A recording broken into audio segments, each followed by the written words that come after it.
Today we are going to review some narrative writing and how to get started. Now, you should already be started on your writing piece, but we're going to review some important things to keep in mind when you're working on your writing. I know that you've been working so hard and you are really doing a super great job. This is just a quick review to give your brain a reminder, and then you're going to go off and write some more today. Don't forget when you're writing, it's always good to have out your heart map and your important people and places paper. Because even though you might have a topic, you could get reminded of something and inspired to write something more. The biggest thing to remember about your story that I want you to think about today is, does my story have a beginning, a middle, and an end? Whenever you write your story, you want your readers to be interested in what you're writing, and you want your story to flow and make sense. You need to remember that the person who's going to be reading this story has never experienced what you have. So even though it might make sense to you, you need to think about how it might sound to another person who never saw or did what you did. It's kind of hard to think that way because our brains have the memory in our head. We need to pretend that we have never experienced this before and read it from someone who's never experienced it before. A good idea might be to read it to your friend. Your friend might say, "Well, I don't understand what you mean." And then you'll know that you need to add more. So, the beginning of my story was before I got my puppy. Because remember, my story is about when I got my puppy. Before I got her, we had to drive to Ohio. So I started out with not even having the puppy in my story. And then next, I met my dog. And then in the middle, I explained how I took her home and how some family members came. And at the end, I talked about how we played all night long and then we went to sleep.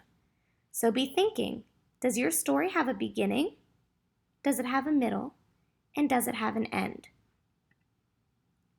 Here's a quick review of my story, and then it's going to be your turn to start writing today.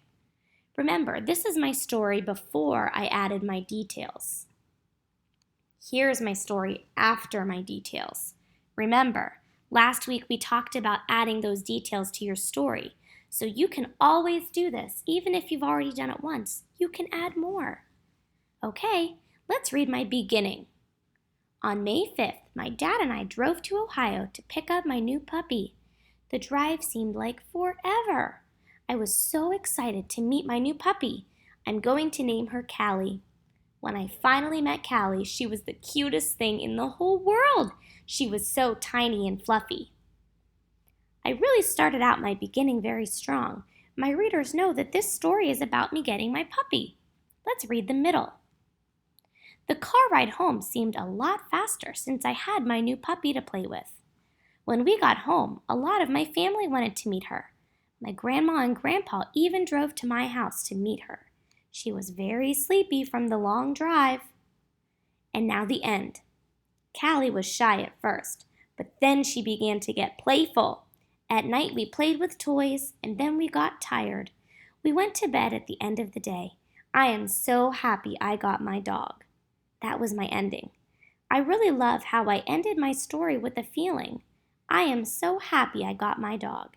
If you're writing a story about making cookies with your grandma, you could end your story with, "Those cookies were so yummy." Or if you're writing a story about going camping, you could end your story with, "That was the best camping trip I've ever had." Make sure that you end your story so that your readers know that it's over. Great job, everybody. You're going to do great today. Remember, the goal for today is to think, does my story have a beginning, a middle, and an end? You can always add things if there seems to be something missing. Remember, your teacher's here, and we're here to help. Even if you get stuck, take a quick break and then get right back to writing. Good luck, everybody.